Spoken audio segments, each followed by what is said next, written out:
Welcome to Business Innovators Radio, featuring industry influencers and trendsetters sharing proven strategies to help you build a better life right now. Hello and welcome to this episode of our show. This is your host, Keith Doherty. Today our special guest is top real estate agent Jim Soda of Premier Sotheby's International Realty based out of Lakewood Ranch, Florida. Jim is a top producer with Premier Sotheby's International Realty.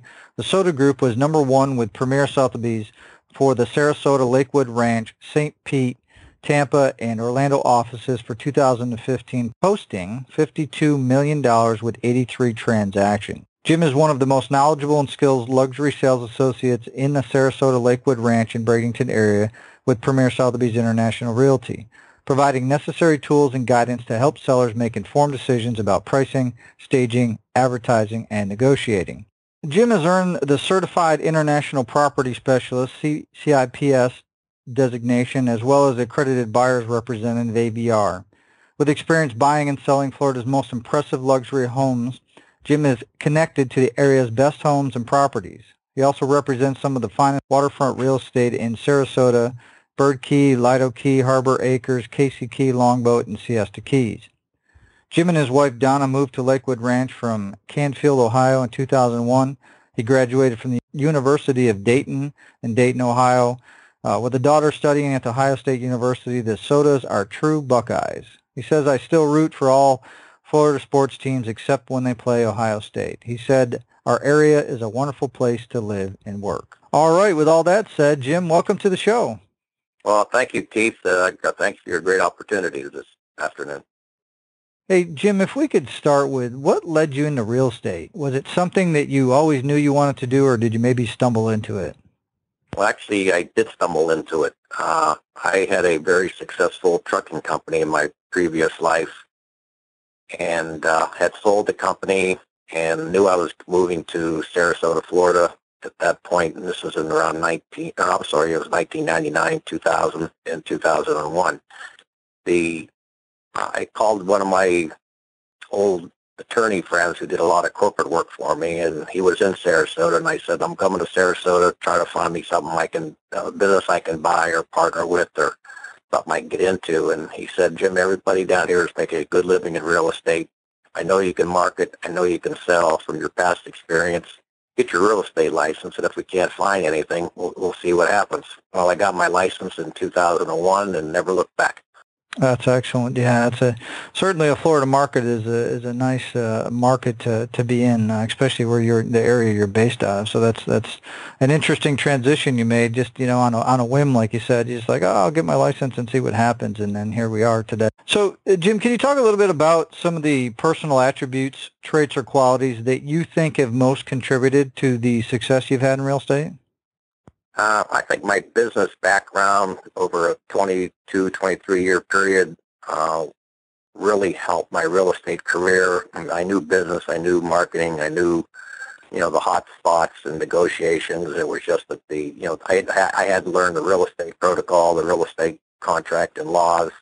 But coming out of the Midwest, I think we have that work ethic that that never-ending work ethic just continues to push you and drive you. And I say a lot of thanks to my mother and father. I was the only child, but they taught me very well, and it could have went, even with my transportation company that we were successful with. That was a success. I took 6 trucks in 1972. We bought this little trucking company with 6 trucks, and in 1991, when I sold everything, we had 250 trucks and 40 employees and running around the country and Canada. So it was a great learning experience, and I guess we had that fear of failure coming out of the Midwest. Excellent. Well, yeah, that's quite the growth you had there with the trucking company. Like you said, it sounds really like you carried those same principles over to your real estate side and didn't slow down a single bit, other than staying, in the same location instead of having to be all over the place. I think what helped too is I was on that buying end so many times, across the desk from a realtor, from some type of sales, that I learned that I wanted to treat people like I wanted to be treated over the years. Excellent. And do you think you could give our listeners an example of when your traits have played a role in your path towards success? I think the perseverance never letting go of a deal. Your continuous push, and the communications. I think we're a large listing team, so the communications with our sellers is so important. And we try to give our sellers every opportunity to get as many eyeballs on their sales as we possibly can. And I think a lot of my business experience, coming into the real estate market helped me so much with negotiations, especially in dealing with people. We were dealing with big numbers, so the amount of zeros never worried me, never scared me, and that's the confidence I think I gained over the years, both from the trucking company and in the real estate. Excellent. And I think, with everything, as you've probably seen in your trucking business as well as in real estate, not everything's always a smooth road to success. So can you talk a little bit about some of the adversities or trials that you had to overcome to achieve your goals and success you've had in real estate? I think the first was learning the business. And when I first came to Sarasota, I was not having a book of business, I was able to go to a lot of classes, take as many videotapes as I could back to my house and read and write. Read and listen and watch video and drive around the entire 2 counties that we farm, and really became, I think, a student of real estate, for that first year, and knew the areas, knew the high-end areas, knew the waterfront areas, knew the intercoastal areas, the golf course areas, and I think just over time, and I think with time and practice comes the experience. So it just all melts into one. I think the competition is always a problem. I think that the real estate market is somewhat close to the stock market. It has its ups and downs, and how you maneuver your way around that is, makes your success or, somebody else's failure. Excellent. And I guess as you hit these obstacles, as you hit these new challenges, why don't you give up? What's your driving force? I think I mentioned earlier, it's that fear of failure that I've always had. And it's been like that in college. It's been like that through my earlier business career in the trucking company and now with real estate. And just I think, most good agents have some kind of an ego that drives you a little bit, but it's keeping that ego in check, being humble, and taking care of that next client that you're going to meet. Looking forward, Jim, what's your vision for your business and your career over the next 5 years?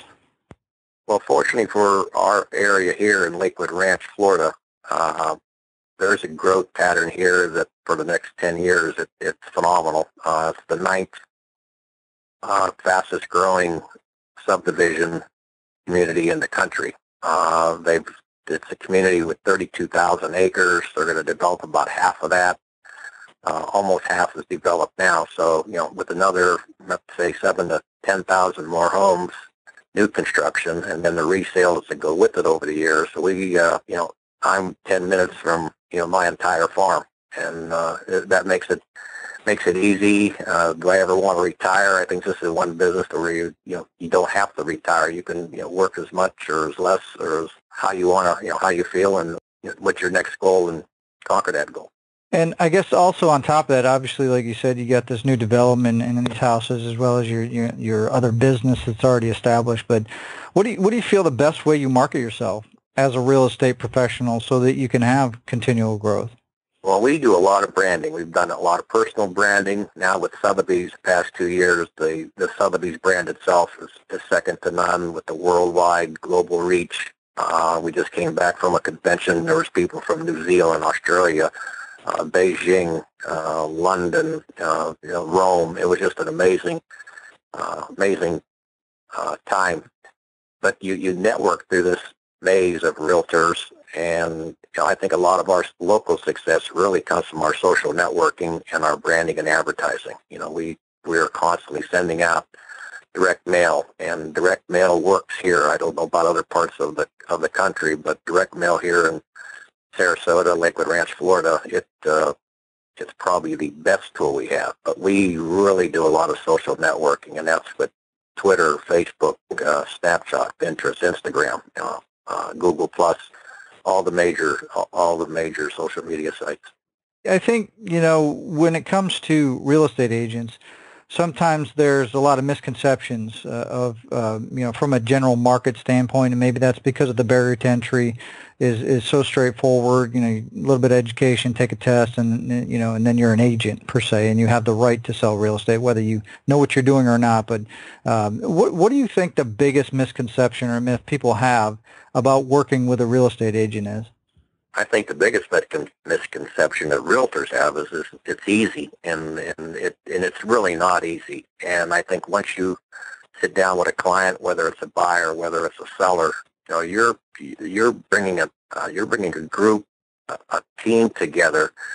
It's going to help that buyer, whether it's financing, inspections, repairs, and you have to manage and sort of be a GC over all of it, and then plus get it to the closing.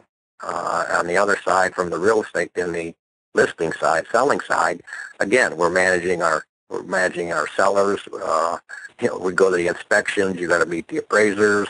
It's just not one, sign here, press hard, and put the listing in the MLS. That's not going to just, you might sell a couple here and there, but for the good agent, we do a lot more than that. And I think that misconception is it's too easy, and it really isn't. So let's say you get a call from either a family member or a friend, and they're in another state, and they basically want to sell their home, and they're looking for a little bit of advice from you. So what advice would you give them about selecting an agent that can best serve their needs? Kind of how you make sure you take care of your clients. What would you tell them to look for in selecting an agent? I'd say look for the agent that specializes in their area. Look and see how many sales they've had over the last 3 to 5 years. Are they in good standing? What kind of Google reputation do they have? And it's so easy to, search anybody now on Google. And what I would do also is pick up the phone and try to sort out who the best agent was in that area for them, especially if it's a Sister Sotheby's company, that go out and try to find the best agent, suited for them and their home location. Excellent. And if somebody's looking for real estate services, obviously in the Sarasota Lakewood Ranch, which I guess Bird Key, was it? Yep, Lido Key? Lido Key, Siesta Key, and Siestas are, always in the top 3 beaches in the country, and sometimes the world. It's a great draw for throughout the country and the world. Well, if somebody's looking for services in those areas, what's the best way they can find out more information about you and how you can help them? Our website is jimsoda.com, and that's SODA, just like soda pop, at jimsoda.com. Our Facebook is Jim Soda. My Twitter handle is Lakewood Jim, and my phone number is 941-809-7759. Excellent. Well, Jim, we want to obviously thank you for taking time out of your schedule to come and share all of your real estate professional experience with our listeners. And if you want to learn more about Jim, obviously you can visit his site, like he said, at jimsoda.com. Also, below this interview, we'll have a link to his website and any other contact information that we have, so that you can go ahead and see if Jim and you are a good fit to work together. So with all that said, everybody, until our next show, have a great day, and we'll talk to you soon. Thanks, Steve. Thanks for listening to Business Innovators Radio. To hear all episodes featuring leading industry influencers and trendsetters, visit us online at businessinnovatorsradio.com today.